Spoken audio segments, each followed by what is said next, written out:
Hello সবাইকে, কেমন আছো? তো আজকের দিনটা আমার জন্য খুবই খারাপ। আমার খুবই খারাপ লাগছে। ভাবতে পারিনি এভাবে আমাকে হসপিটালে আসতে হবে। কিছুদিন থেকে আমার বাবার শরীরটা একটু খারাপ ছিল। সেভাবে ট্রিটমেন্টও করা হয়েছিল, একটু জ্বর ছিল। তো হঠাৎ করে আজকে এতটা খারাপ হয়ে যায় যে বাবাকে হসপিটালে নিয়ে আসতে হয়। আনার পরে বাবাকে ভর্তি করা হয়। বাবা কিছু খায়নি, তো যা পছন্দ করে সবই এনে দিচ্ছিলাম। শুধু একটু জাস্ট জুস খাচ্ছিল। আর আমি কিছু খাইনি, সকাল থেকে এভাবেই বসে আছি। তো এই আন্টিটা আমাকে খুবই সাপোর্ট করছিল, আমার জন্য খাবার এনে দিচ্ছিল, জোর করে আমাকে খাইয়ে দিল। আর এখানে বাবাকে হসপিটাল থেকে ভাত দেওয়া হয়েছে, আর বাড়ির থেকে রাত্রের জন্য খাবার পাঠিয়ে দিয়েছে, ভাত রুটি। কী খাবে? আমি সেরকমভাবে কিছুই খাইনি, শুধু একটা রুটি খেয়েছিলাম। আর এখন বাজে রাত 12টা, 12টা সাড়ে 12টা বাজছে। তো আমি এখানে চুলগুলো বাঁধছিলাম। আর সত্যি খুব ভয় লাগছে, কারণ হসপিটালে যারা ছিল সবাই ঘুমিয়ে পড়েছে।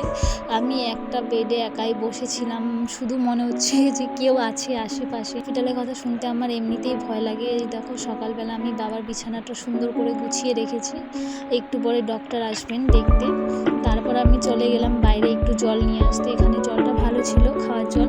তারপর আন্টিকে নিয়ে আমি পেয়ারা গাছ থেকে পেয়ারা পেড়ে নিলাম একটু। এখানে হসপিটালে এই গাছটা ছিল, অনেক পেয়ারা নষ্ট হয়ে যাচ্ছে।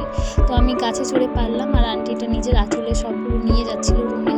তারপর আন্টির সাথে আমি একটু চায়ের দোকানে যাচ্ছি, কারণ বাবা চা খেতে একটু বেশিই পছন্দ করে। তো বাবার জন্য একটু চা, বিস্কিট আর একটা কোল্ড ড্রিঙ্কস নিয়ে আসলাম, কারণ বাবা শুধু জ্বরের মধ্যে কোল্ড ড্রিঙ্কসটাই খায়। আর এটা আমি ফ্রিজেরটা আনিনি, নর্মালটাই এনেছি, কারণ বাবার জ্বর আছে। বাবাকে একটু চা দিয়ে দিলাম। তারপর চলে এসলেন ডক্টর একটু সবাইকে চেক আপ করছেন। আর এখানে দেখো লেখাটা সত্যিই শিক্ষণীয় একটি ব্যাপার, খুবই ভালো লাগলো লেখাটা দেখে।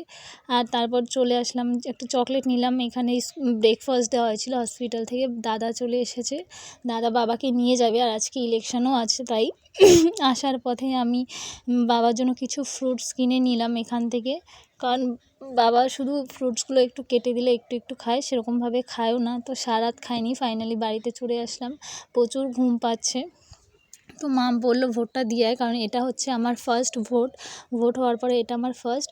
তো এখানে আমার মা, আমার বোন চলে যাচ্ছে। আর আমার ভয়েস দিচ্ছিল আমার ভিডিওতে, তো ভয়েসটা আমি মিউট করে দিয়েছি। তো কেউ দেখে বলেই না আমার বোন, কারণ বোনটাও ছোটো। দেখো, ফাইনালি আমাদের ভোট দেওয়া হয়ে গেছে, আমরা চলে আসছি। তো আশা করি তোমরা অনেক অনেক ভালো আছো। ভগবানের কাছে প্রার্থনা করবে যেন আমার বাবা খুব তাড়াতাড়ি সুস্থ হয়ে যায়। আর আমার ভিডিওতে নতুন এসে থাকলে অবশ্যই চ্যানেলটি সাবস্ক্রাইব করে রাখবে।